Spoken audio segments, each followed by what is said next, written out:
Buenas, ¿qué tal? ¿Cómo estáis? Bienvenidos todos a este webinar en el que vamos a estar hablando sobre estrategias fiscales para alcanzar la inversión inmobiliaria exitosa. Empezamos súper puntuales, así que dejaremos que los compañeros se vayan uniendo. Hemos tenido un súper éxito de convocatoria y esto tiene además una razón súper clara, y es que la fiscalidad nos importa a todos, la entendemos muy pocos, pero nos impacta muchísimo en el día a día de nuestra inversión. De modo que hoy os hemos traído a un experto, os hemos traído a David Ros, el CEO de Auxers, que más adelante os va a contar qué es lo que hace, para que nos dé su visión de fiscalista, que sabemos que además son los señores más duros de la habitación siempre, para ponernos muy en antesala, además de que nos vamos a encontrar con la ley de la vivienda, ¿no? Pero qué es lo que tenemos ahora, qué tendremos, estaremos hablando un poquito sobre esto. Os voy a poner un poco también en antecedentes ahora mismo, mientras el resto de los compañeros se unen, del funcionamiento de la sesión.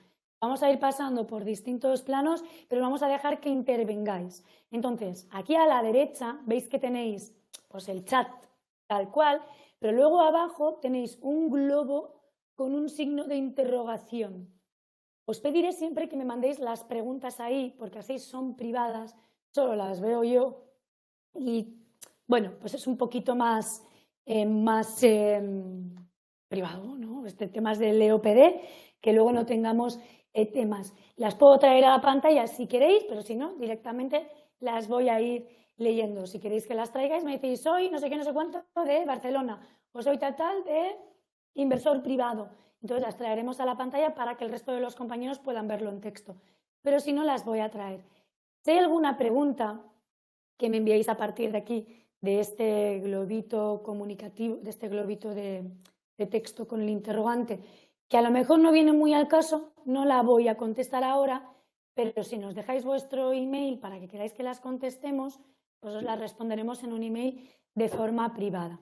Nos gusta saber cuáles son vuestras dudas, pues vemos que no salimos mucho del tema, os las dejo para otro momento o bien os las contestamos vía email. Así que no dejadlas sin miedo, que si podemos las contestaremos, pero intentad que sean relacionadas con la fiscalidad en la inversión inmobiliaria. Además, sabemos que tenemos muchísimos inversores de Latinoamérica que no van a poder estar en este webinar por el horario español, pero que vamos a estar haciendo apuntes hacia ellos también para que luego cuando nos vean en streaming pues puedan tener estas referencias que ellos vayan a necesitar. Entonces, bienvenidos todos, muchísimas gracias por venir hoy a este webinar y espero que os sea de gran utilidad.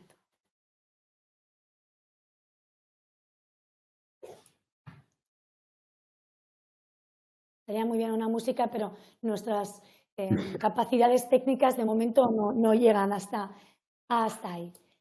Vamos a empezar con lo que vamos a estar tocando a lo largo de la próxima hora. Lo primero es, ¿dónde nace la obligación de tributar? Veremos que hay más de un momento. Y vamos a estar hablando entonces, según estos momentos, de la tributación indirecta de la adquisición y durante la actividad del alquiler. Vamos a hacer además un ejercicio práctico con David en un Excel directamente para que veáis cómo afectan los distintos casos de uso y ahí van a venir fenomenal para todas las preguntas muy concretas. Es que yo tengo, es que yo... Aquí va a venir muy bien porque además David en directo os va a poder ir explicando los distintos escenarios. Vamos a hacer un rápido repaso sobre cuáles son los gastos deducibles en esta tributación indirecta durante la actividad del alquiler y luego vamos a hablar de una oportunidad de inversión con fiscalidad avanzada que David nos va a hablar de manera más detallada. Así que si listos todos, vamos allá. David, ¿por qué no nos hablas sobre Auxers? Por favor, ponnos en contexto. ¿Qué es lo que hacéis y por qué estás aquí hoy? Ahora, Rebeca, bueno, lo primero, muchísimas gracias por darme la oportunidad de llevar un poco el webinar y de explicar lo que es la fiscalidad. Ya os imagináis que nadie de pequeño quiere ser fiscalista. Con 8 años no sueles decirles a tus padres. Pero bueno, una vez que empiezas a trabajar y te vas especializando, descubres que es una profesión bastante útil, la verdad. Porque, bueno, todos antes o después tenemos que pagar impuestos y en parte es una de esas áreas poco conocidas, ¿no? Yo he trabajado pues 15 años en departamentos de fiscalidad, sobre todo en M&A y en fiscalidad internacional en Big Four. La última en la que estuve fue EY. Y hace más o menos 2 años y medio, pues junto con otra persona que tiene un background muy diferente a mí, pero bueno, es tecnológico y siempre es una cosa interesante de unir fuerzas, pues fundamos Auxers. En Auxers, sobre todo, ayudamos a pymes en la externalización de ciertas funciones estratégicas, obviamente pues relacionadas con lo digital y también relacionadas con pues lo financiero en un sentido amplio, ya sea financiero, fiscalidad, lógicamente, ¿no? Y financiación pública. Y luego, pues también tenemos, aparte de eso, ¿no? Pues ayudamos a configurar ciertos proyectos de inversión que pueden tocar el área inmobiliaria o no, ¿no? Y eso es también parte de la experiencia que tengo en este sentido. Gracias a ti por estar con nosotros aquí, porque la verdad es que seguramente la fiscalidad es una de las preguntas más recurrentes que nos encontramos entre nuestra comunidad de inversores. No creo que haya una opacidad intencionada por parte de la agencia tributaria. Ahora igual me dices tú, sí, está súper intencionada. Pero sí que es verdad que el español medio, que tenemos otras cuestiones bastante más mundanas, nos metemos en un texto de estos refundidos o nos metemos en la ley tributaria española y nos falta la carrera que tú tienes para entenderla. Totalmente. No, yo creo que son abiertos en el sentido de que la información que hay, de hecho, en la página de la EAP, yo creo que es de las mejores del sector público, pero no deja de ser un tema complejo, obviamente, y eso hay que tenerlo en cuenta siempre. Luego, otra cosa es la agresividad de la administración tributaria, que eso sería harina de otro costal y ahí sí que son líderes. Sí, son líderes además en muchos sentidos, porque es que no hay nada que no se le escape a la agencia tributaria. O sea, creo que son mucho más efectivos que el sistema judicial, vamos. Es que son capaces de ir al detalle y te engancharán, tarde o temprano te engancharán. Y luego otra cosa que también hemos visto en los últimos tiempos es que reaccionan muy rápido a los cambios incluso sociales que hay, ¿no? Los hemos visto cuando han reaccionado a las criptomonedas, o criptoassets en general y demás, que, oye, que han ido a la velocidad de la luz, han ido más rápido de lo que fuimos poniendo mascarillas con la COVID, ¿eh? Totalmente. Tienen un aspecto que es muy bueno, que es que manejan mucha información. Además, tienen la capacidad de obligar a los sectores más regulados, como puedan ser la inversión, los bancos, etcétera, a proveer esa información. Y como todos tenemos que trabajar con un banco, todos tenemos que trabajar para ciertas inversiones más elaboradas con entes que están en este sistema, como son mercados muy regulados, es muy fácil obligarles a dar esa información. Por tanto, ya te tienen prácticamente controlado en todo lo que hagas.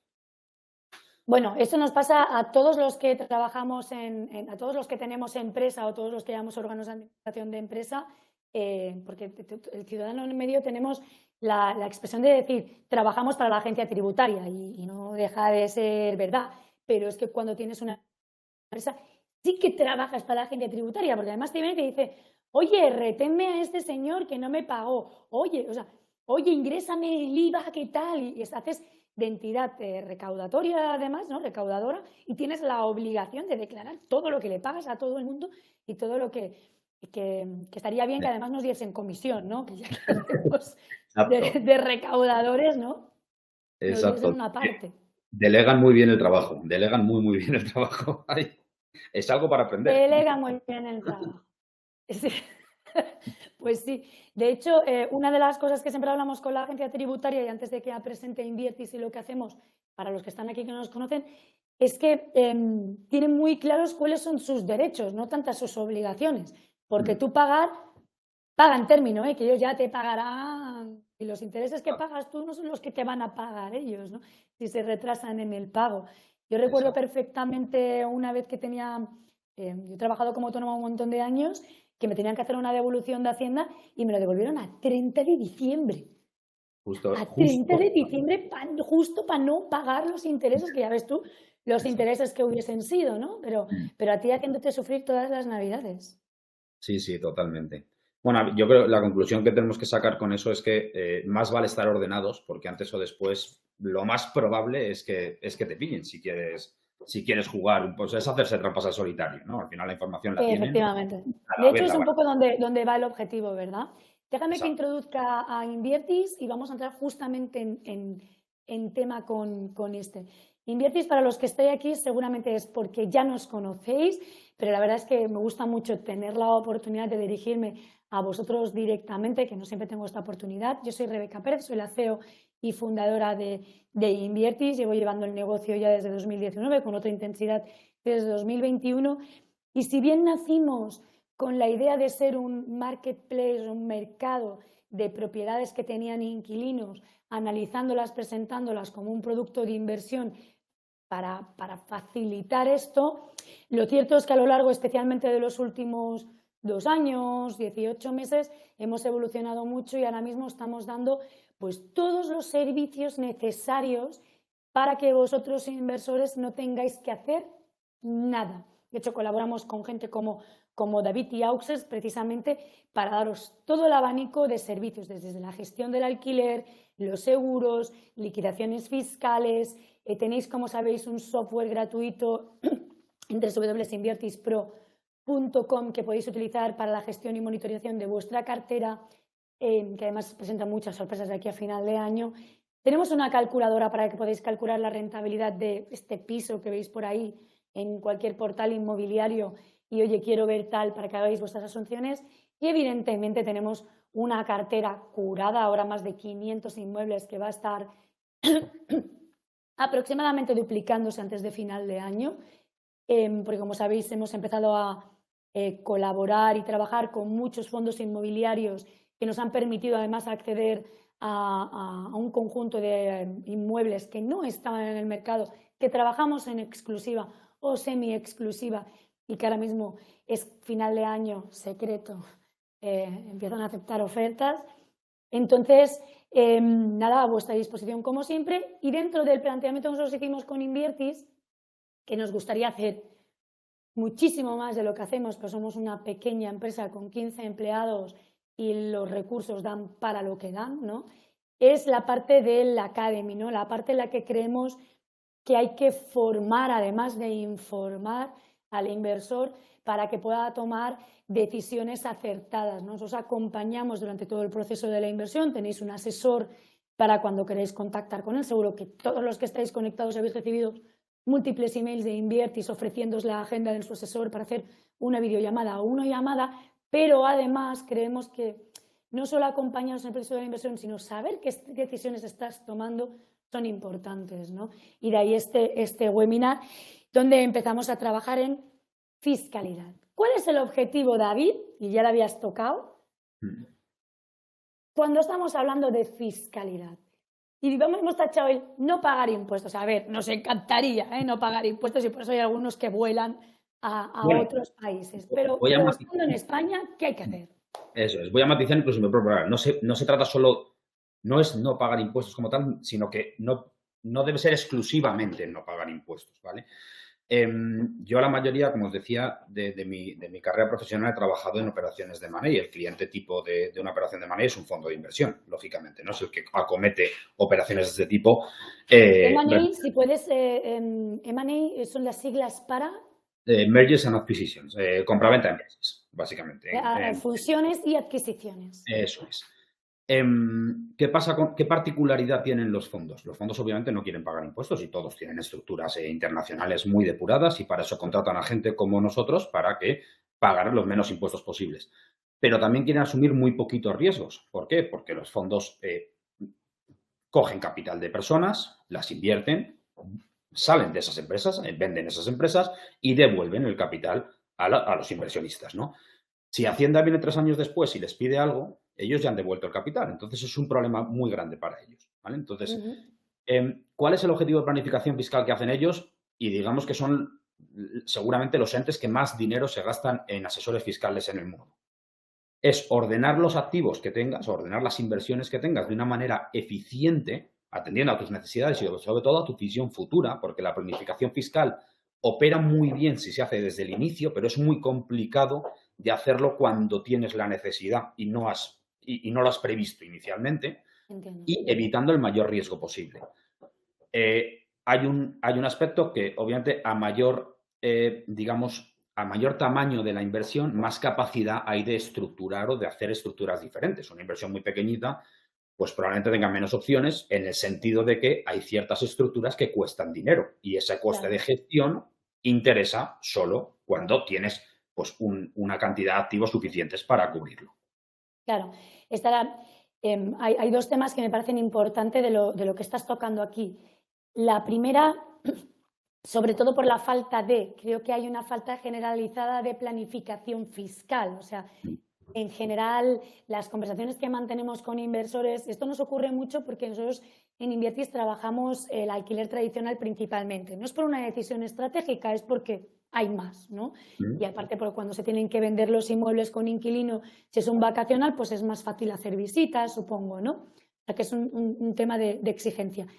Pero claro, ellos están pensando en la rentabilidad, ¿no? Que dicen cosas como, bueno, es que es más rentable el vacacional. Ya, porque te estás dejando un montón de cosas detrás que luego te van a venir a tocar la puerta y cuando eches la cuenta de verdad, no la cuenta de la vieja en una servilleta, vas a ver que no queda bien. O sea, que una cosa que para mí es asignatura pendiente es tener en cuenta los aspectos fiscales post-compra, Mm.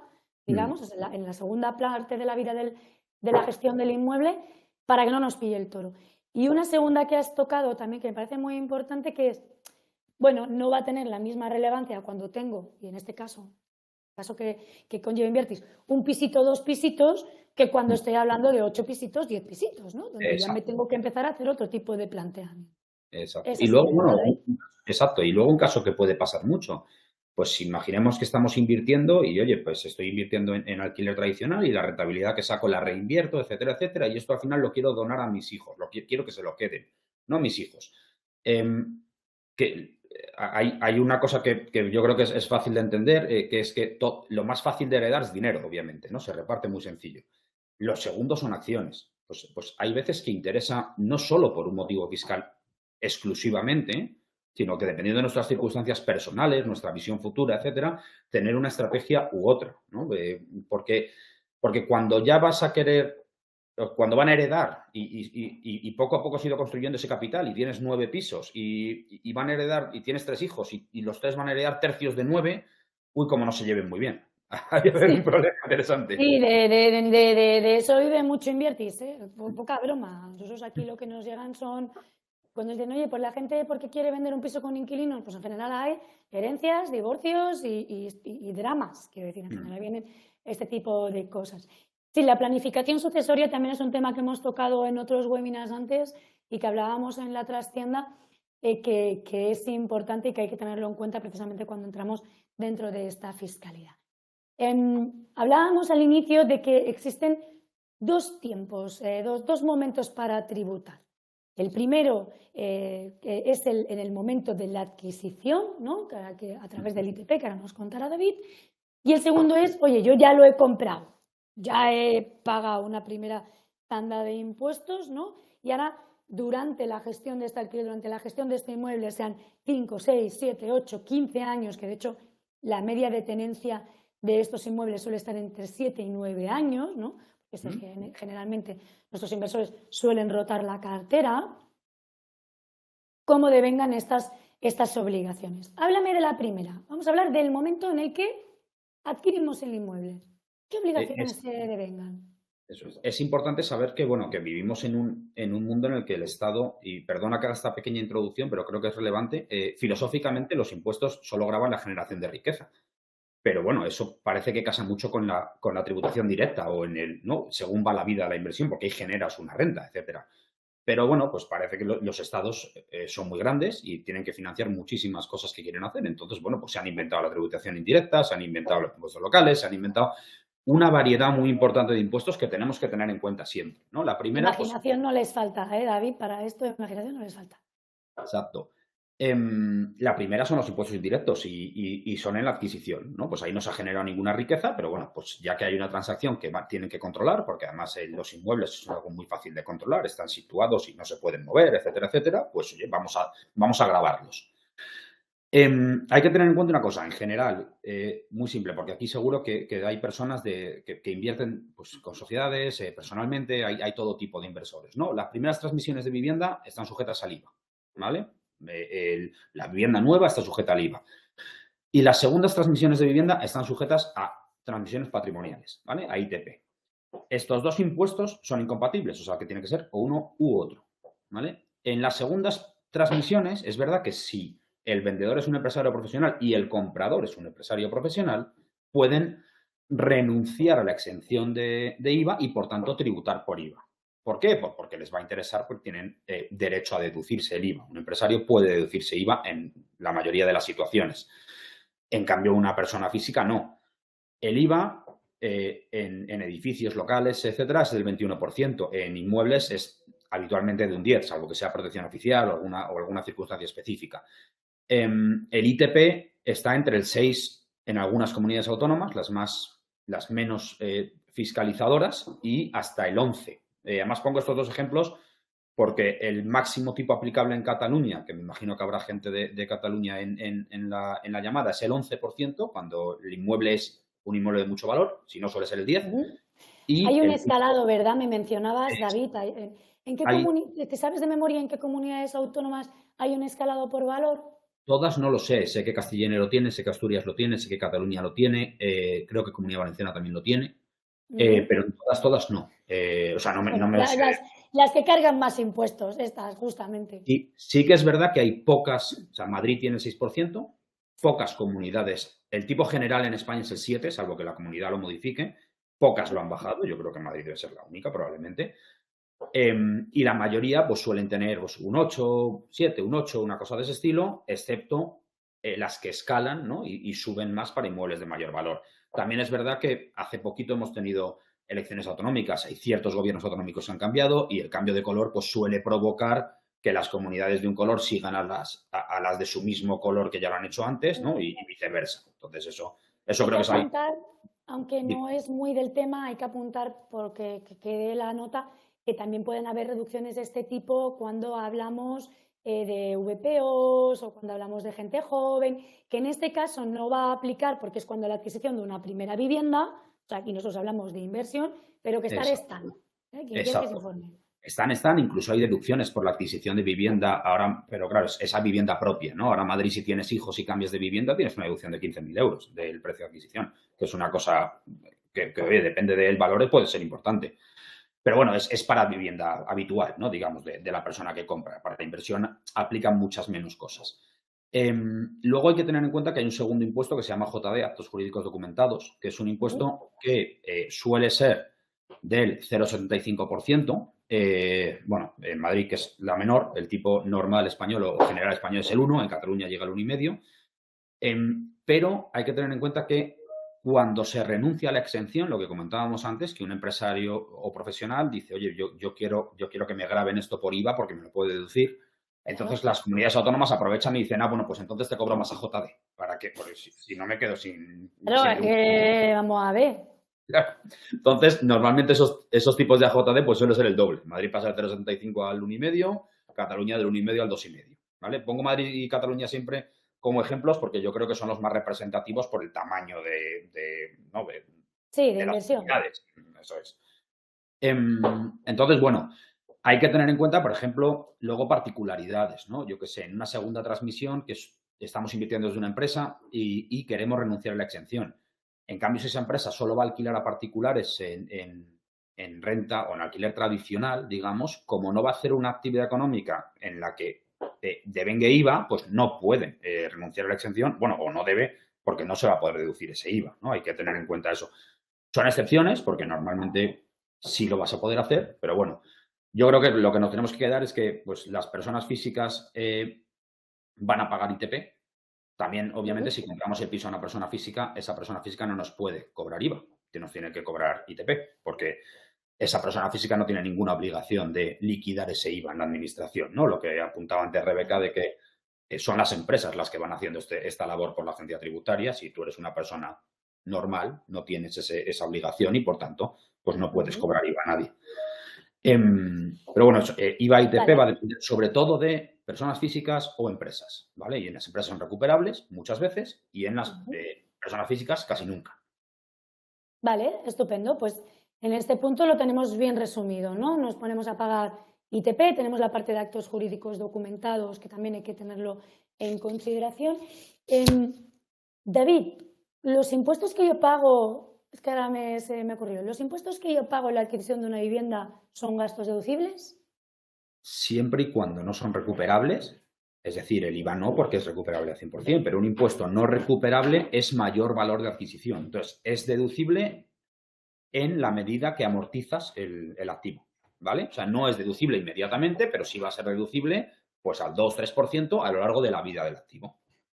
Estupendo. Gracias por esta aclaración, porque es importante tener en cuenta, a ver, pagar has pagado. Esto está clarísimo, ¿eh? No es consuelo, pagar has pagado, pero que sí que este importe lo vas a poder ir deduciendo en las amortizaciones. Eso es. Y también incluso se utiliza, corrígeme si me equivoco, cuando haces la venta del activo y tienes que calcular el beneficio, también estás teniendo en cuenta lo que pagaste en gastos.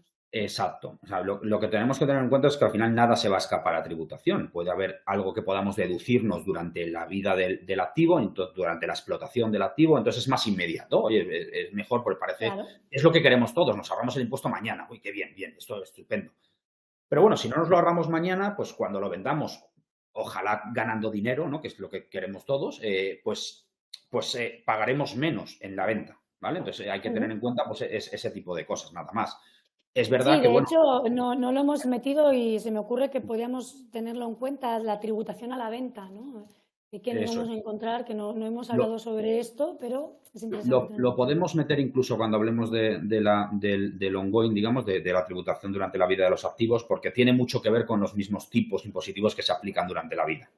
Claro, estupendo. De hecho, vamos a hablar sobre ello. Hemos hablado de la tributación indirecta de la adquisición, el ITP, el IVA, cuando estamos hablando de activos que no sean de viviendas o cuando estamos hablando de estas empresas que entre ellas se van a poder deducir y que también tienen la obligación de hacerlo. Y vamos a hablar ahora también de la tributación indirecta durante la actividad del alquiler, porque además también depende del momento. Cuéntame. Normalmente, tres diferencias a grandes rasgos, ¿vale? Porque yo creo que luego lo que decimos siempre, la casuística es muy particular y seguro que pues tenéis todos preguntas muy concretas que podemos resolver. Pero bueno, las propiedades que se alquilen a un empresario profesional normalmente llevan IVA, ¿vale? En el día a día llevan IVA y ese IVA se ingresa, es deducible por el sujeto que lo alquila, etc. La propiedad alquilada como vivienda para uso estable y permanente del arrendador, que es como se define en la norma, para alquiler tradicional, está exenta de impuestos indirectos, ¿vale? No tiene ninguna tributación. No tiene ninguna tributación indirecta, digamos. No estamos hablando de lo que ganes, sino que si cobras 1.000 euros de alquiler, no hay que agregar nada a esos 1.000 euros, ¿vale? Y la propiedad alquilada a particulares para uso vacacional está sujeta a ITP. Pero no nos asustemos que no es el ITP anterior del 6-11%. Nos habíamos asustado, cuéntanos. Es un ITP muy pequeñito que depende del alquiler, que yo creo que prácticamente no se está ejecutando, pero está declarado, que básicamente lo que corresponde es a lo que corresponden muchos impuestos de estos. Oye, se me queda fuera el uso vacacional, no me gusta tanto como el uso tradicional, yo aquí tengo que sacar algo, ¿vale? Pues igual que pusieron el 4% para las ventas por Wallapop, etcétera, etcétera, que eso sonará un poquito de los 2 últimos años, pues aquí hay unas escalas muy pequeñitas y no es un porcentaje, sino que son X euros, ¿no? Por el precio que tengas que saques por el alquiler vacacional, ¿vale? No se está ejecutando Tengo casi. una pregunta. ¿En qué momento lo pagas esto del ITP? ¿También es con la declaración del IRPF anual? ¿O este ITP es cada vez, digamos, que alquilas, haces unas declaraciones trimestrales? ¿Cómo funciona? Van a tener que establecer esas declaraciones, porque esto es bastante nuevo todavía y las comunidades autónomas, claro, eso es muy fácil para una empresa que alquile, lo mete dentro de sus declaraciones trimestrales, mensuales, lo que sea, y ya está.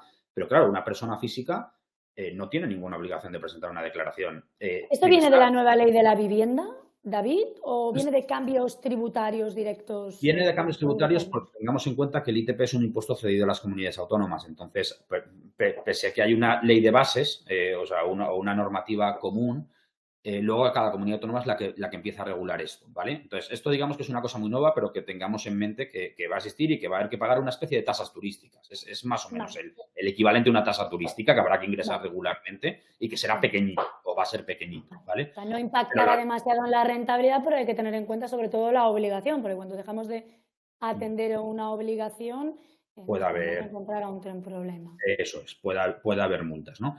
Una cosa que hay que tener en cuenta, que no creo que le pase a prácticamente nadie, pero bueno, estos modelos cada vez empiezan a funcionar más y de hecho los hemos visto porque trabajamos con empresas que los empiezan a ofrecer, es el alquiler vacacional que engloba una actividad hotelera, ¿vale? Digamos, Ujú, pues si yo estoy viendo pues que en barrio de Salamanca de Madrid, que es pues el barrio más caro para alquilar, pues hay gente que tiene inmuebles en alquiler vacacional, que le ofrecen alquiler vacacional, pero como son, digamos, inmuebles premium, pues directamente ofrece un gimnasio, un servicio de ah, limpieza o de mayordomo en el día a día. O sea, no vale. al finalizar la estancia.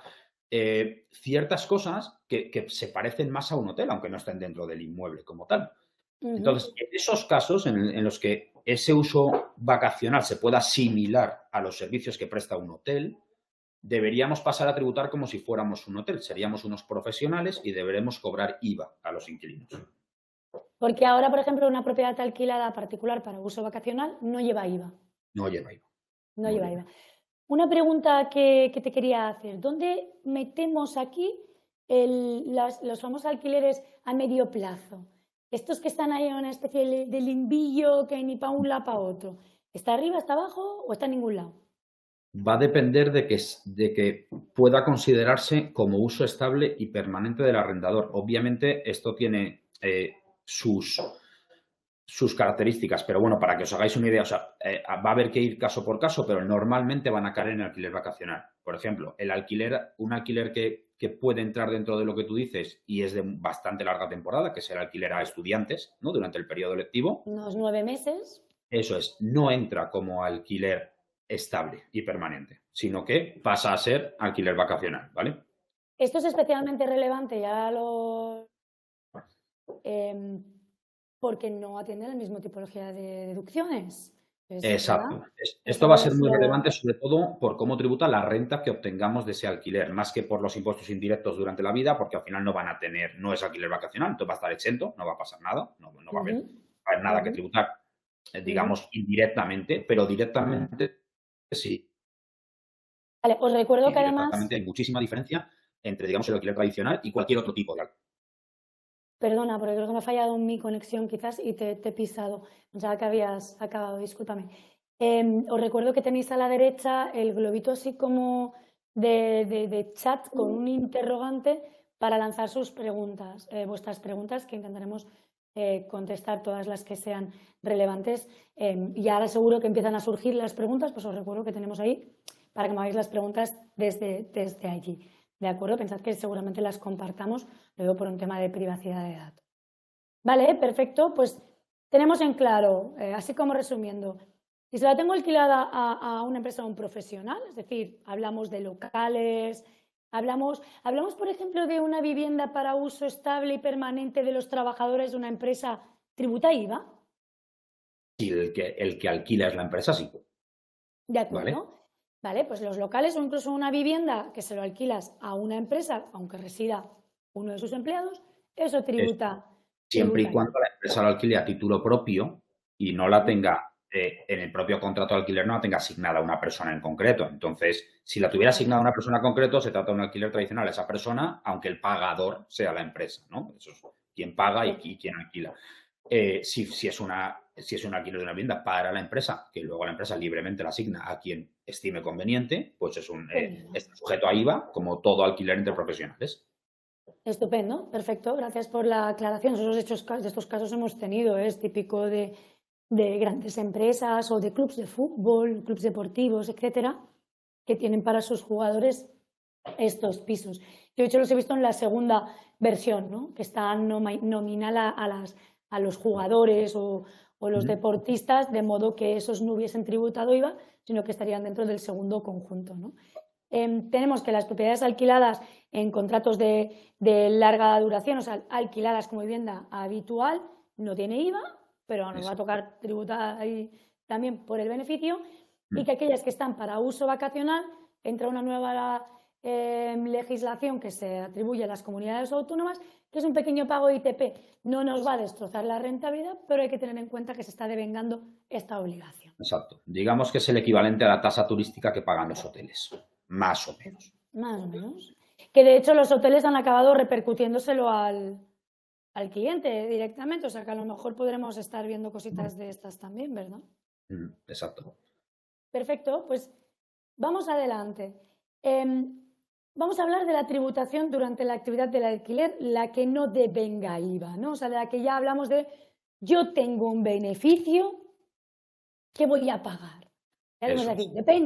depende de qué, Sí, David. como siempre depende, porque va a haber mucha casuística y de hecho, pues personas que nos han preguntado antes del webinar y nos han hecho alguna consideración sobre pues, qué temática querían hablar, han puesto sobre la mesa casuísticas muy diferentes. Luego ahora veremos un pequeño modelito en el que hemos establecido 6 casuísticas diferentes y podría haber más. O sea que esto se puede complicar todo lo que queramos, ¿no? Lo que Sí. quiero hacer hincapié como introducción es hay determinados factores que van a incidir en que nos interese más una estructura u otra. No es una netamente mejor que otra, sino que, dependiendo de las circunstancias en concreto, por ejemplo, cuál es el objetivo a largo plazo de la actividad de alquiler, pero antes también hablábamos del objetivo a largo plazo del propio motivo de la inversión, ¿no? Pues si es para heredar, o sea, para lo que sea, ¿no? ¿Cuál es el tamaño de la inversión? Hay ciertas estructuras que convienen mucho cuando el tamaño alcanza ciertas cotas. ¿Cuál es la residencia del inversor? Obviamente, hay muchas diferencias de tributación por residencia y hay veces que podrá interesar utilizar una sociedad que es residente en el país para no acoplarse a tributar por no residentes y hay veces que no. Entonces, también va a Hablamos, depender. por ejemplo, del caso de inversores extracomunitarios, ¿no? Entiendo que un poco el Exacto. apunte puede ir por aquí. Un inversor extracomunitario, veremos más tarde, tiene una tributación distinta y más dura que la de un español, ¿no? Un español Exacto. residente, perdón, porque puede ser español Pero residente. fíjate, Rebeca, incluso si fuera alquiler vacacional lo que vamos a hacer con la vivienda, un inversor comunitario tiene mejor tributación que un español. O sea, que se dan circunstancias hacia todos los lados, curiosamente. O sea, que luego también depende, y además justo ahí introduzco que depende del tipo de alquiler. Es muy diferente la tributación del alquiler vacacional que del alquiler a largo plazo. En determinadas circunstancias, hay algunas en las que no importa, no cambia, pero hay otras en las que cambian muchísimo. Y luego, y esto es lo último que introduciremos, hay diferencias o puede haber diferentes estructuras que apliquen a la inversión individual, que será la más común, frente a la inversión colectiva o sindicalizada de alguna manera, ¿no? ¿Estamos hablando de crowdfunding o cosas por el Estamos estilo? hablando de crowdfunding, estamos ¿O hablando de proyectos de inversores que pueden jugar comunidades? en un club privado. Estaríamos hablando en términos muy amplios, pero yo creo que ya escapa un poco del objetivo de ¿Sí? este webinar de SOCIMIS, si fueran tamaños importantes, con Vale. una finalidad tremendamente beneficiosa, pero bueno, para cantidades muy, muy relevantes de inversión. O sea, que ahí hay una casuística que también es interesante, por lo menos que nos suene, ¿no? Que saber que existe. Estupendo.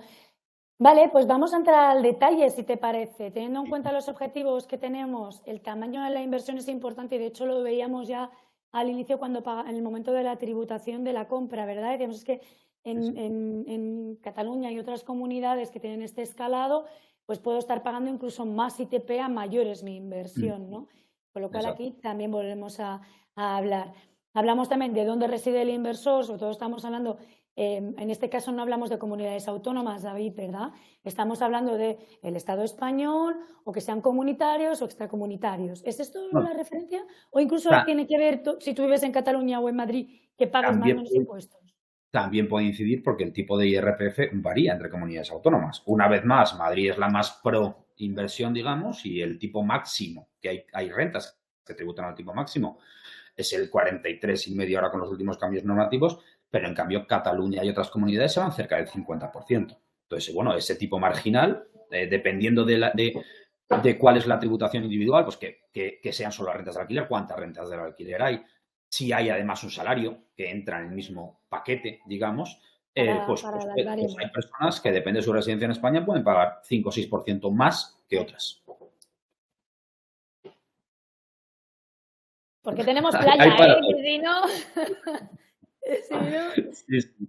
que si no, vale. Y luego, evidentemente, las diferencias entre la inversión a título individual y la colectiva, que incluso aquí supongo que vamos a estar tocando la parte de, oye, una SL. De hecho, tenemos alguna pregunta que estaremos emplazando en relación a esto.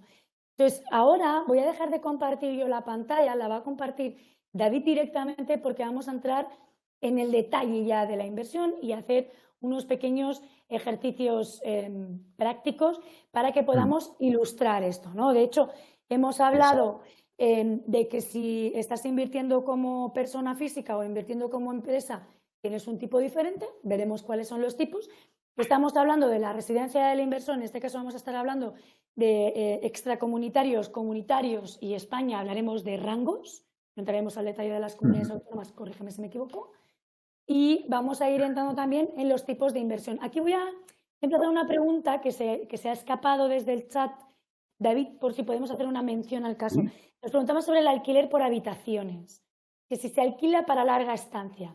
¿Alquileres por habitaciones alquiladas como larga estancia son arrendamientos de ¿Para larga uso duración? estable? Sí. Sí, ¿Vale? sí, sí es la residencia habitual de la persona que está alquilada, sí. Entraría dentro de la primera columnita. Ahora tú nos explicas un poco qué vamos a hablar. ¿Vale? Gracias. Vamos a Sí, ello. creo que estáis viendo mi pantalla, ¿verdad? Sí, perfectamente. Estupendo. Se verá un poquito pequeño seguramente, pero bueno, he puesto 6 casuísticas que yo creo que que son relativamente comunes. ¿Qué 6 casuísticas hay? He puesto tributación en IRPF, es decir, como persona física, tributación con entidad patrimonial, esto es una entidad que no tiene actividad económica, y ahora veremos cómo se define actividad económica, una entidad, una SL normal con actividad económica, una entidad de arrendamiento de viviendas que no deja de ser una SL, pero que cumple ciertas características y, por tanto, puede aplicar un régimen especial en el impuesto de sociedades, un no residente en España, pero residente en la Unión Europea, también aplica a ciertos países de la Comunidad Económica Europea donde hay intercambio de información, y un no residente en España, pero que tampoco es residente en la Unión Europea, ¿vale? Digamos, el resto del mundo. Y luego, pues aquí he puesto pues, algo sencillo, que es pues, el número de inmuebles, un precio por inmueble, una renta, pues bueno, porque veamos que los gastos o los ingresos pueden funcionar. Voy a hacer 2 ejemplos solo para que veamos cambiando ciertas cosas, ¿no? Si tenemos un inmueble, por ejemplo muy sencillito, tenemos un inmueble alquiler tradicional, ¿vale? Que pongo aquí. Vemos que en IRPF vamos a estar pagando una tributación sobre ingresos del 14,17%. ¿Vale? Sobre pues, este ejemplo básico que podríamos cambiar, pero bueno, como el ejemplo es equivalente para todos, es muy comparable. ¿Por qué? Porque en IRPF hay reducciones si haces alquiler tradicional. La nueva ley de vivienda ha cambiado un poco estas reducciones, pero van del 50%, y esto es el caso básico, y pueden llegar hasta el 90%. Por tanto, este 14 es el peor escenario, podría bajar. En cambio, una entidad patrimonial tributa al 16 y pico, una entidad con actividad económica al 15 y pico, una entidad de arrendamiento de viviendas con un inmueble no puede aplicar el régimen. Un Permite que residente te en la Unión pare, Europea. David, Sí, permita que haga, porque yo ya estoy bien sabida, pero explícanos un poco más en detalle, antes de entrar aquí en el resumen sí. dónde vamos saliendo con cada uno de ellos. Se entiende perfectamente, pero creo que podemos ir a entrar en el detalle de lo que estamos viendo aquí en cada uno de los campos. Vale, dices de los campos que tenemos. Sí, efectivamente. O Vale, sea, ¿qué hablamos como ingresos del ejercicio? Piensa que nosotros los ejercicios es ir al gym y a hacer crossfit un rato. vale, O sea, vamos a ver. perfecto. Solo he puesto un valor de adquisición de 100.000 euros por tener una cosa base y un valor de la construcción del 80% de eso porque incide en la amortización, ¿vale? Nada más. Sí, esto es La importante. renta, Esto es eso es, una importante, renta. ¿verdad? Porque Exacto. la amortización es parte de un gasto. O sea, tú puedes amortizar el valor del inmueble hasta en 15 años, ¿era?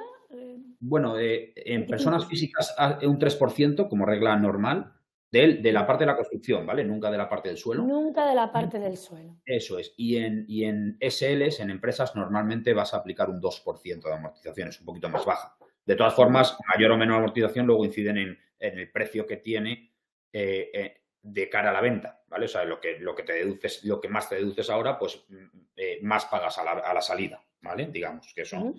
eso también hay que tenerlo en cuenta. Es un precio que, si se va a vender, pues siempre va. El ahorro fiscal de la amortización es una tributación diferida, ¿vale? Digamos. Ujú. Luego, pues una renta mensual de 1.200 euros y unos gastos de 200 euros. Nada más que eso, ¿vale? Entonces, Luego entraremos en los que son los gastos, ¿eh? exacto, ¿Cuáles son los gastos mensuales o unitarios? Pues la verdad, de rasgos, la comunidad de propietario, harás una prorrata, luego podrás meter también el IBI, pero los gastos mensuales normalmente suele ser la comunidad de propietarios. Luego tienes otros gastos que son anualizados, ¿no? exacto. Luego, ¿qué he puesto? La primera línea es informativa únicamente, pero bueno, deducibilidad de IVA. Pues en IRPF, como somos personas físicas y el IVA no es deducible, pues lo tendremos, será mayor valor del activo y la deduciremos como amortización, ¿vale? En una entidad patrimonial, en una entidad con actividad económica, en una SL que se dedica al arrendamiento de viviendas, normalmente podremos deducir el IVA.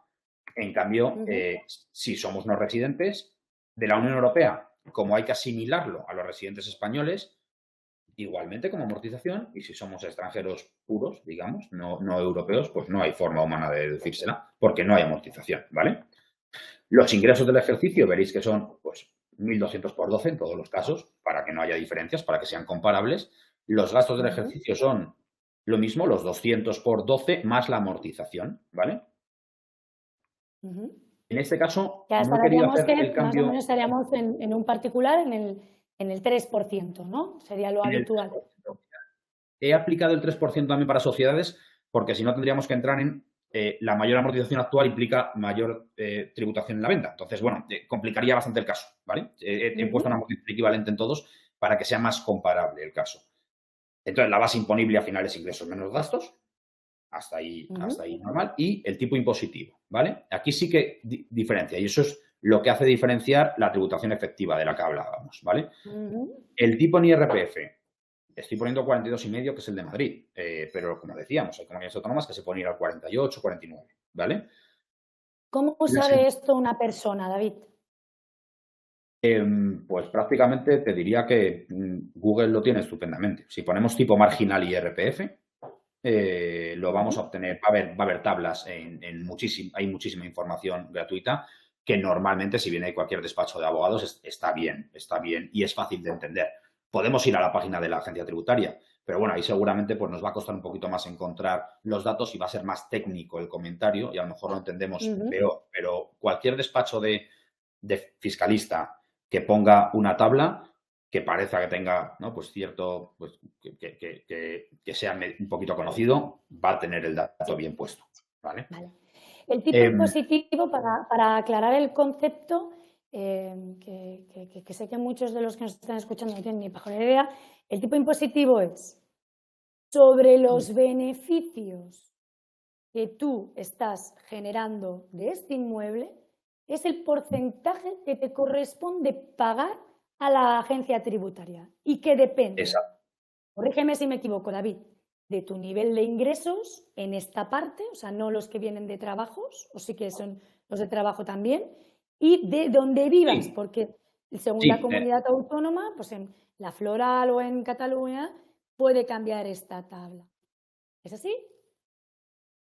Exacto. El tipo impositivo en sociedades es el mismo, ¿vale? Para todo el país. En no residentes es el mismo para todo el país. En personas físicas depende de la comunidad autónoma. Eso pues, para empezar. Y luego, también depende de tus otros ingresos. En una sociedad no importa, no es relevante, porque todos los ingresos tributan al mismo tipo impositivo normalmente. Ganes 100 o 100.000, tributan al X%. En una persona física sí es importante porque todos sois conscientes de que pues, el que más gana, más paga, ¿no? Entonces, existe una cosa que se llama tipo marginal, que es a qué tipo impositivo tributa el último euro que ganas. Quiero decir, si tú estás ganando 70.000 euros por tu trabajo y después tienes rentas de alquiler, esas rentas de alquiler van encima de esos 70.000 euros porque los 70.000 no vas a renunciar a ellos. Entonces, esas rentas de alquiler tenemos que estar considerando que aunque el tipo medio sea el X, porque los primeros 10.000 euros que ganes tributarán muy poquito, los siguientes 10.000 o los segmentos que sean tributarán un poquito más, los últimos que ganas, los últimos que agregas, van a tributar al máximo tipo. En Madrid, poníamos que es el 42,5 y en otras comunidades puede llegar prácticamente al 50. De hecho, post-crisis, cuando aumentaron los impuestos, llegaron al 52, 53 en alguna comunidad autónoma. O sea que bueno, esas diferencias existen, ¿vale? Es el tipo que tenemos que aplicar. La cuota tributaria, que es la siguiente línea, es básicamente lo que resulta de beneficio por tipo impositivo, ¿vale? Hasta ahí. Este 42% lo estamos aplicando a la base imponible. Eso es, 9.600 por 42,5% dan 4.080, ¿vale? Vale. Y después, cuando ya, ese es el impuesto teórico a pagar, ¿vale? Pero puede haber lo que se llaman, bueno, reducciones, que son deducciones o bonificaciones fiscales, ¿vale? Que se aplican directamente sobre la cuota, sobre el impuesto a pagar, no antes de, ¿vale? No sobre el beneficio. Entonces, en alquiler tradicional, que es lo que estamos poniendo ahora mismo, como norma general, las personas físicas tienen derecho a que el 50% de sus impuestos quitárselos de en medio y no pagarlos, ¿vale? Por tanto, la tributación efectiva queda relativamente baja. Una sociedad patrimonial tributa el 25% y no se puede quitar absolutamente nada. Una entidad con actividad económica que gane menos de 1 millón de euros al año, o sea, que facture menos de 1 millón de euros al año, que será, me imagino, que el caso de la mayoría de los que, La mayoría de los que nos escuchan, escuchan, desde este año 2023 va a tributar el 23%, un poquito por debajo de la entidad patrimonial, ¿vale? Luego, además, si tiene actividad económica los 2 primeros años puede tributar el 15%, tiene algunas otras ventajas, ¿vale? Cuando inicia. Una actividad de arrendamiento de viviendas tributa al mismo tipo, lo que pasa que sí que tiene derecho a unas reducciones, pero que solo aplican cuando el volumen de viviendas es mayor a 8. Ahora vamos a poner un ejemplo mayor a 8 y veremos qué es más interesante. Vale. Déjame que te pare aquí porque luego hablaremos de los extracomunitarios, de los comunitarios, etcétera. Déjame que te pare aquí. Porque aquí hay una cosa que siempre decimos, me voy a montar una empresa porque voy a pagar menos impuestos. Bueno, cuidado. Porque esto de momento aquí sobre el papel con una propiedad no es verdad. Exacto. Con una propiedad y alquiler tradicional no es verdad. Vale. ¿Por qué? Porque las reducciones en IRPF, que además he puesto el 50%, pero podrían llegar a un 90%, hacen que eso sea imbatible. Eso es imbatible con una sociedad. Si pasamos al alquiler vacacional, ya deja de aplicar la deducción en IRPF, por tanto, nuestro tipo efectivo se va a subir al 28%. Y aquí las sociedades sí que empiezan a ser más eficientes. ¿Vale? Claro, fijaros, aquí es un poquito, dábamos una ponencia encima en el Salón Inmobiliario en mayo y hablaba sobre esto porque es un tema que me encanta. Es decir, yo hablo con muchos inversores a lo largo de mi jornada laboral y muchos dicen, no, pero es que el alquiler vacacional cobras más, sale más a cuenta. Yo, ojo, porque cuando llegas aquí es cuando los números pueden llegar a cambiar y mucho. Asegúrate de que el margen sea suficientemente amplio que para cuando te toque pagar el 28% de lo que estás cobrando, de lo que estás entrando como beneficio, ¿no? Te mejore el 14% que pagabas antes. Y te mejore el resultado total. Porque, por ejemplo, en un alquiler vacacional, todos los gastos también son deducibles, ¿verdad? Sí. Todos los gastos relacionados con el alquiler son deducibles. Luego entraremos en cuáles son los gastos, ¿no? Para que seguro que os lo estáis preguntando, pero en un alquiler vacacional también son deducibles. O sea, que es verdad que lo que sería la base imponible sería la misma en ambos casos, ¿de acuerdo? El tipo impositivo sería el mismo en ambos casos. ¿Qué no sería el mismo? Las reducciones.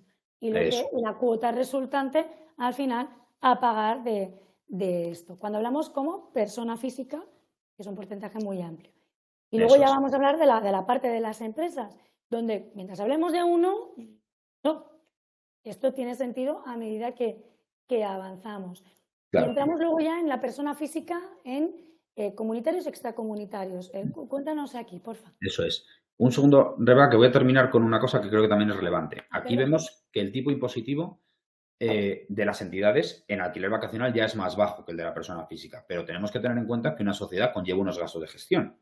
Claro. Y que si ese dinero no lo vamos a reinvertir, es decir, lo vamos a sacar de la sociedad y no lo vamos a llevar a nosotros como persona física, va a tributar como dividendo. Por tanto, hay que sumar una doble tributación. No siempre pasará porque podemos reinvertir o no. Pero si no vamos a reinvertir, al final no va a salir más caro el collar que el perro, ¿no? Y es Sí, de una hecho, cosa los dividendos van al 42 y pico también, van a máxima tributación los dividendos. bueno, pueden ir, no, los dividendos pueden ir por renta del capital, que es como va la Vale, venta también, y es otro escalado, pero va del 19 al 27, ¿vale? En este caso. Pero bueno, vale. lo sumas a lo que ya ha Genial. pagado la sociedad, o sea que al final sí que te vas a... Yo creo que lo que tú vienes a decir es que el total va a sumar más o menos el 42 y eso es totalmente cierto.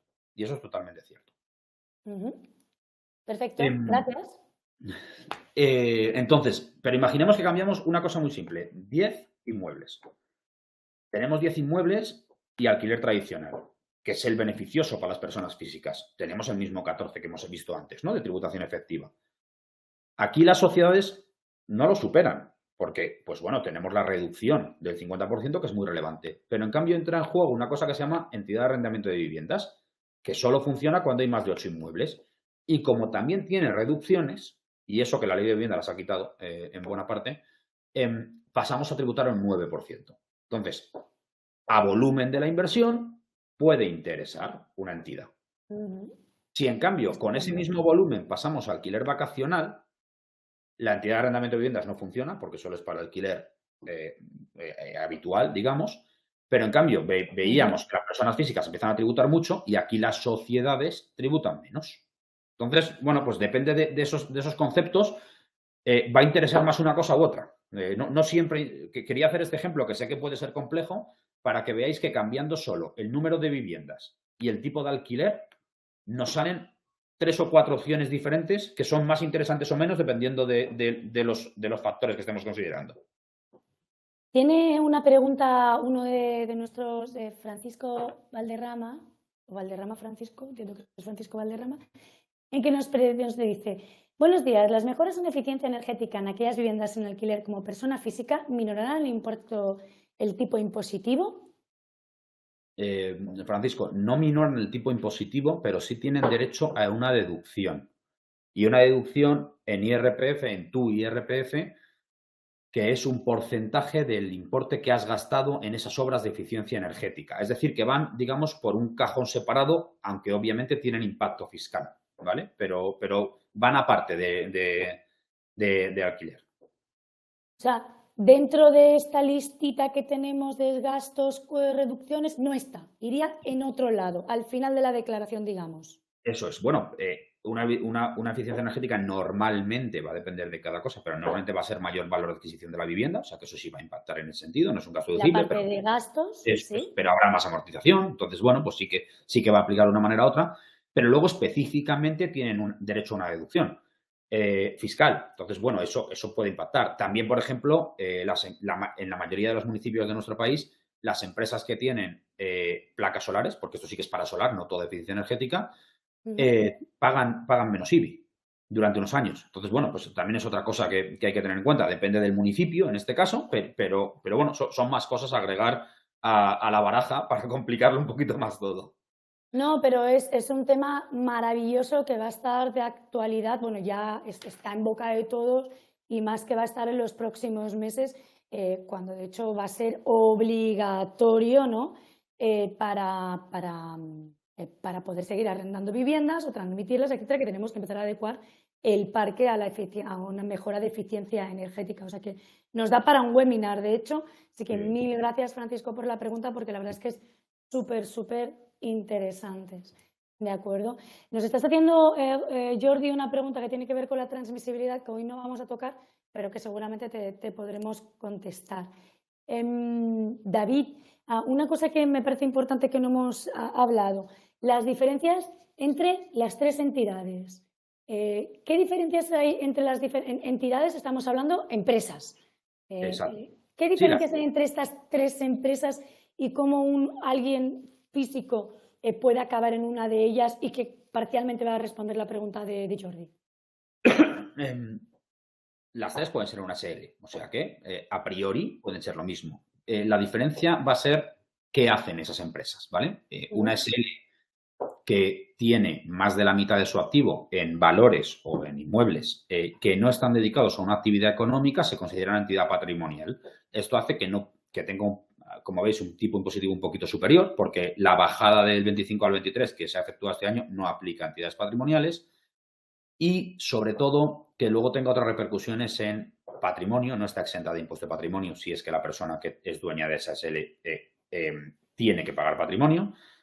En temas sucesorios, una entidad patrimonial no queda exenta como parte de lo que tiene que pagar sucesiones. Entonces, bueno, tiene ese tipo de implicaciones. En el día a día, solo esa diferencia de impuestos. Pero bueno, hay ciertas cosas que pueden ser interesantes. ¿Qué diferencia tienes que tener para que tu empresa tenga actividad económica? No vale solo alquilar, porque para que, en este caso concreto, tener una actividad inmobiliaria se considera actividad económica, efectos impositivos, tienes que tener a una persona a jornada completa. Puede ser un modelo arcaico y es verdad que podríamos complicarnos mucho. Si es un grupo de sociedades, la puede tener otra empresa del grupo, pero bueno, como me imagino que esas estructuras complejas tampoco van a ser habituales, lo que tenemos que darnos es que, básicamente, o tenemos volumen suficiente para contratar a alguien o no interesa, ¿no? Vuelve a salir más caro hacer la estructura que tener la sociedad.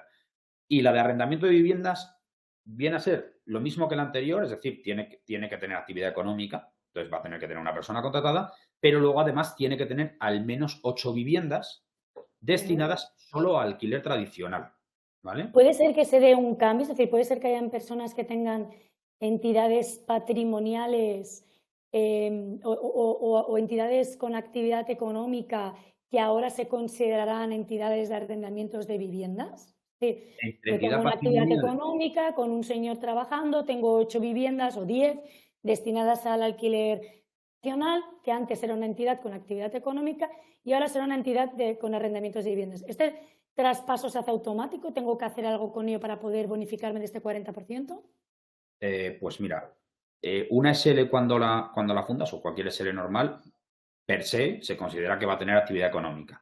Si no la tuviera, es automático que te considere una entidad patrimonial. Eso sí que es automático. Vale. Y para aplicar el régimen de arrendamiento de viviendas sí que tienes que tú aplicar al mismo. Es muy sencillo, es comunicarlo a la administración tributaria. Oiga, estamos en diciembre de 2023, yo a partir de 1 de enero de 2024 aplico este régimen. Es como un cambio de actividad, te aplicas a este otro régimen. Eso es. Y ya pues aplico los beneficios de ese régimen y yo me comprometo a cumplir las características y ya está. Vale. Y muy por encima, porque no sé si podremos, ni siquiera sé si tú lo sabes, David, yo personalmente no sé. La pregunta que nos hacía Jordi. Yo resulta que tengo 3 pisos, con mi padre tengo 2 pisos y con mi hermano tengo 3 pisos. Oye, pues ahora hemos pensado que vamos a coger todos estos pisos y vamos a hacer una entidad de arrendamientos de la vivienda porque primero nos quitamos de tantas gestiones, hemos puesto a un señor para que nos lleve los alquileres y demás. ¿Hay una compra-venta por en medio? ¿Hay una transmisión? ¿Se pagan impuestos? ¿Todo? Claro, aquí puedes, o sea, lo puedes hacer a las bravas, pues vendes los inmuebles a una sociedad o los aportas y pagas impuestos. Y cada persona física pagará por lo que ha vendido o por el valor que se le asigne en acciones, habrá tributación indirecta y eso pues no suele gustarle a nadie porque de repente, ¡boom!, ¿no? Pues es una bomba. Porque muchos habrán revalorizado, etcétera, etcétera. Y luego hay una posibilidad de aplicar, que pasa pues en fusiones, adquisiciones, etcétera, el régimen de neutralidad fiscal, que es que una operación empresarial no tributa en el momento de que suceda, sino que se difiera la renta cuando ya se venda a terceros, ¿no? Porque digamos que ha quedado en casa. Lo que pasa que, bueno, ese régimen no es tan automático de ¿cómo se llama?, de aplicar, porque, bueno, pues tienes que tener la actividad económica ya previamente como en IRPF, entonces la persona contratada ya deberías haberla tenido, no puedes hacerlo y al día siguiente aportarlo, para que no busques solo el beneficio fiscal, tiene que tener un motivo, se puede hacer, pero bueno, tiene ciertas complejidades. Bueno, pero sí que tenemos esta vía. En estos ahí casos, es la planificación, ¿no? Si planificas, lo podrás hacer. En estos casos, con total honestidad, yo creo que España, yo hago una broma siempre, somos un país de cuñados y en este caso yo buscar asesoramiento experto. Y tenemos, es muy, muy importante que en este caso vayáis de la mano de un profesional. Yo cuando empecé con Inviertis hay algo que me dijeron y que no ha dejado de ser verdad, que es no pagar un buen abogado te puede salir muy caro. Entonces, hacer una consulta que te va a costar o una planificación, no sé, que te puede costar, David, yo voy a decir 300 euros, igual me dices, no, es un poquito más.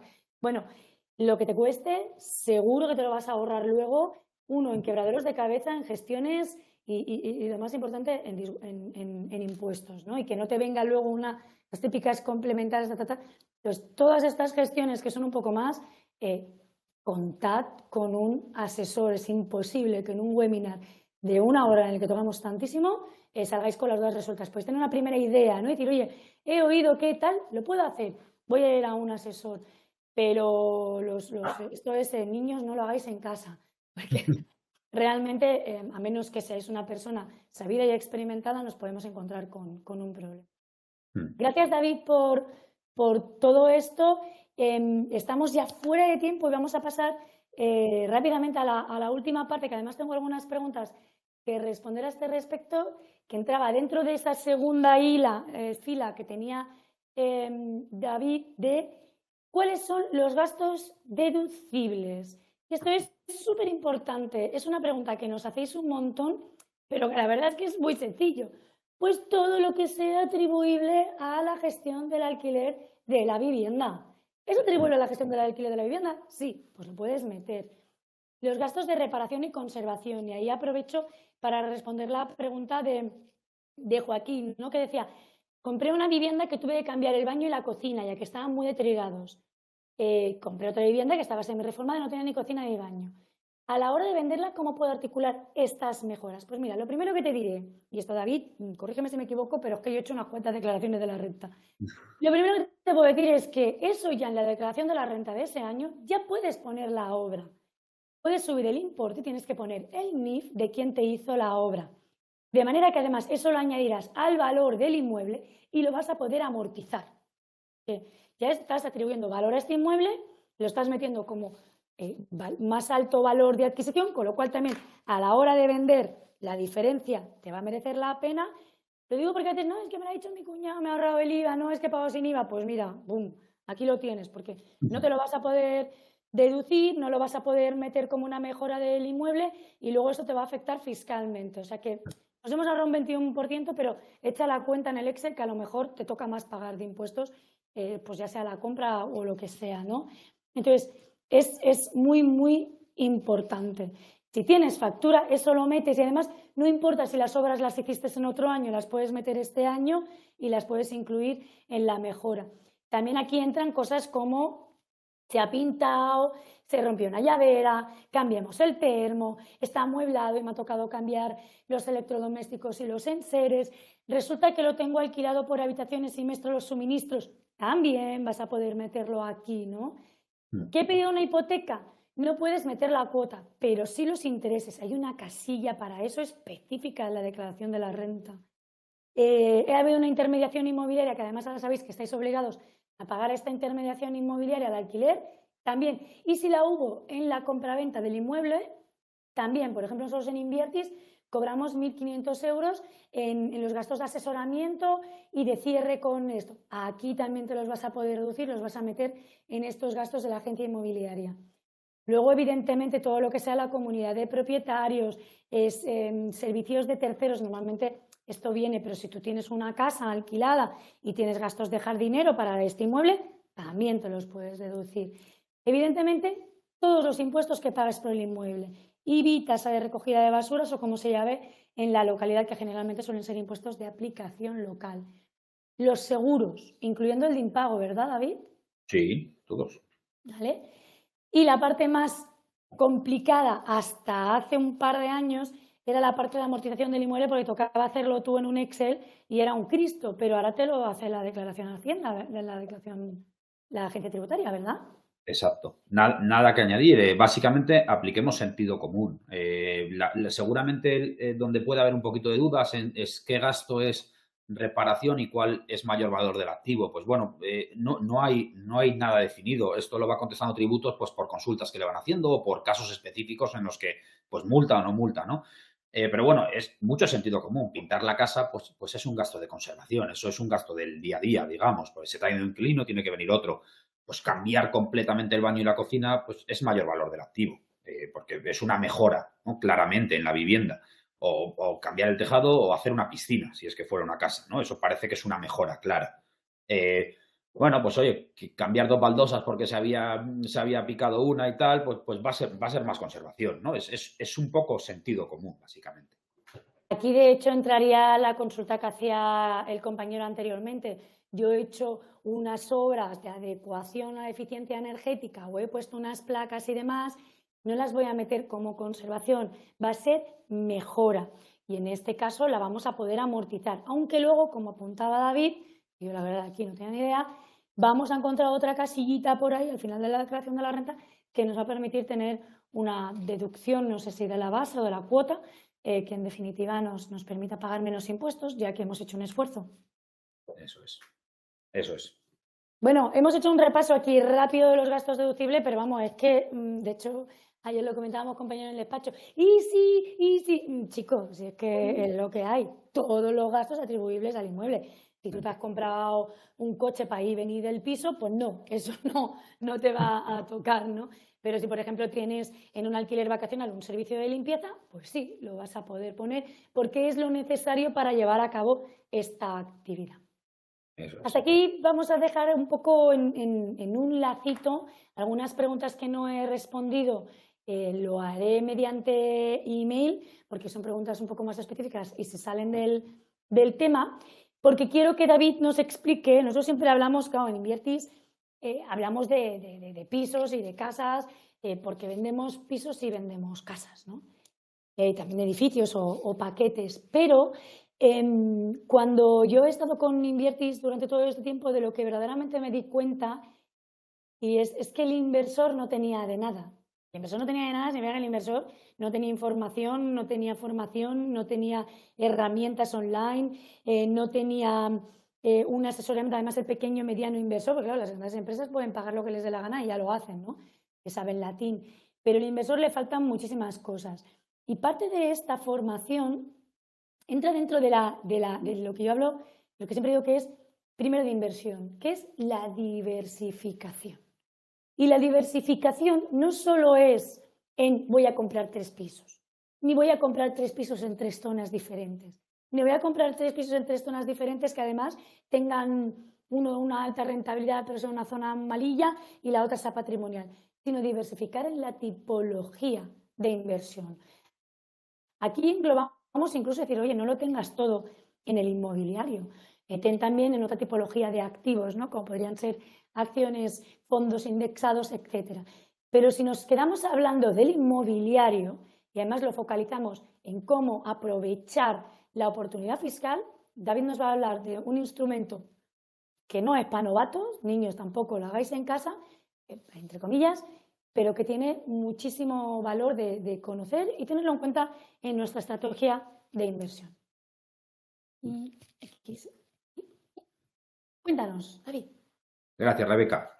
Os quería introducir esto porque yo creo que es fuera de deducciones que puede haber por eficiencia energética, por otras cositas. Esto es un antes y un después. Digamos que es otro nivel, ¿no?, de deducción. Muy específico para cosas muy específicas, que cumplan ciertas características, como hemos hablado. No sirve para todo, pero es muy interesante. Y es, si nosotros queremos invertir cierto dinero, y aquí ya no es tanto la cantidad, sino no nos importa sindicalizarnos con otras personas en la inversión, es decir, no queremos comprar un piso para nosotros mismos, sino que, oye, no nos importa entrar en una actividad que es rentable y queremos invertir, y ojo, porque esto aplica para acciones que puedan tener que ver con el sector inmobiliario, pero aplica a cualquier persona. Si alguien ha invertido en startups, es probable que le suene esto, ¿vale? Efectivamente, Inviertis es una startup y tenemos socios que de hecho se benefician de esto cuando hacen la aportación. La ventaja fundamental es que la ley de startups ha subido esta deducción del 20% o 30% en alguna comunidad autónoma al 50%. Por tanto, ya es mucho más interesante. ¿Y qué significa? Si somos persona física, porque es una deducción en IRPF, entonces tenemos que invertir como persona física. Invertimos en una SL o una SA que tenga actividad económica. Ya hemos dicho que en caso de inmuebles, una persona contratada, ¿vale? Si no es inmuebles, no tiene ese requisito. Que cuando invertimos tiene unos fondos propios pequeños y está en los primeros 5 años de vida. Bueno, pues oye, tiene que ser una empresa de nueva o reciente creación, pero bueno, seguramente va a ser un vehículo que se crea ad hoc para hacer esa inversión. Entonces, eso va a pasar. Que que adquirimos vía constitución o ampliación de capital. Es decir, no le compramos las acciones a otra persona, sino que invertimos, el dinero se queda en la empresa, ¿vale? Y que nuestra participación, y aquí no hagamos trampas, no vale que nuestra mujer tenga lo que queda, sea menor del 40%, es decir, no tenemos mayoría. Hay casos en los que puede ser, pero bueno, dejemos esto más o menos tal. Tenemos opción de deducirnos en IRPF el 50% de las cantidades que invertimos, ¿vale? Hay que desinvertir hasta 12 años, pero bueno, eso va a ser una cosa muy habitual y te dan un certificado que eso lo hace la empresa, o sea que eso no tenéis que hacer nada. ¿Qué significa esto? Que yo a lo mejor, imaginaros que yo os propongo, oye, pues yo voy a comprar 20 inmuebles o voy a comprar un hotel y lo voy a gestionar o voy a comprar lo que sea y necesito 3 millones de euros para hacer esto. ¿Queréis poner una parte proporcional entre todos? Oye, pues sí, David, a mí me gusta mucho lo que dices, me creo el modelo que me has mandado, me parece que es interesantísimo. Yo quiero poner 20.000 euros. Muy bien. 10.000 euros los vas a recibir de vuelta en la siguiente declaración de la renta. Inviertes hoy, 17 de octubre de 2023, en junio, bueno, o si te pasa como a Rebeca, pues en diciembre cuando te devuelvan, la renta de 2024, es decir, prácticamente inmediatamente, la mitad de la inversión ya lo has recuperado, vía deducción fiscal y sin haber perdido nada de la inversión, porque nadie te ha quitado tus participaciones. Y luego, además, esa inversión, lo lógico es que vaya rentando, obviamente, ¿no? Que pueda ir rentando. Entonces, es un tema que es algo complejo en el sentido de que pues, hay que estructurar esa inversión, alguien tiene que estructurarla. Bueno, o la podéis estructurar vosotros con amigos, que no hay relación familiar, pero bueno, va a requerir, ¿no? Pues cierto asesoramiento seguramente. Como siempre, cuando invertimos en temas de, bueno, ya profesionales, pues hombre, también conviene que alguien nos ayude a seleccionar los inmuebles. Algunos seguro que sabéis muchísimo, no lo dudo. Pero bueno, ya va a requerir seguramente cierto asesoramiento. Hay que contratar a alguien, por lo que tanto la actividad tiene que merecer la pena. Pero bueno, podemos hablar en inmuebles de un parking de trasteros, que ahora está muy de moda. Pues hace falta una persona de seguridad. Bueno, pues todo eso, que sepáis que podéis recuperar la mitad de la inversión directamente en ahorro impositivo, aparte de lo que os renta la inversión. O sea, que imaginaros si la inversión luego encima es rentable, lo que se dispara la TIR o lo que se dispara la rentabilidad de la inversión. Impresionante, desde luego que sí, muy interesante. De hecho, mira, os dejamos nuestros contactos porque de pronto es muy interesante que si hay entre el público interesados en llevar a cabo este tipo de inversiones, mira, es que yo tengo 500.000 euros, quiero comprar un piso, pero luego quiero meter en una sociedad con más gente y poder estos 300.000 euros, porque yo al cabo del año tengo que pagar tanto.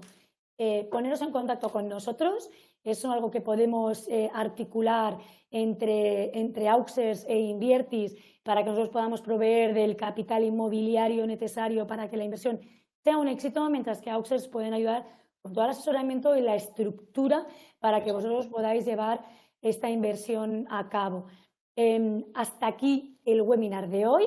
Ha sido un placer, David, Ros, tenerte con nosotros hoy. Hemos aprendido un montón y sé que además la fiscalidad te contesta una pregunta y te genera 4. Esto yo creo que entra, es como los gremlins, ¿no? Se les salen más preguntas, pero yo creo que hemos tocado bastante ampliamente todas los beneficios a los que nos podemos agarrar y sobre todo la gran pregunta, ¿no?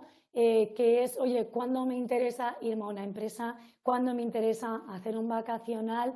Y en el caso de nuestros inversores latinoamericanos, ¿cuándo me interesa montar una empresa en España que tenga a alguien trabajando para dejar de pagar ese 20 y pico % que pago, que además no me puedo ni deducir los gastos? Yo creo que es muy interesante.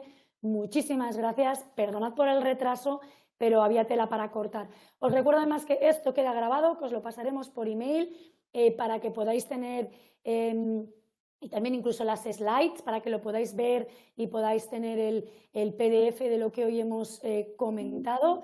Así que muchas gracias por vuestro tiempo y nos vemos pronto en el próximo webinar. Adiós. El placer es mío. Adiós.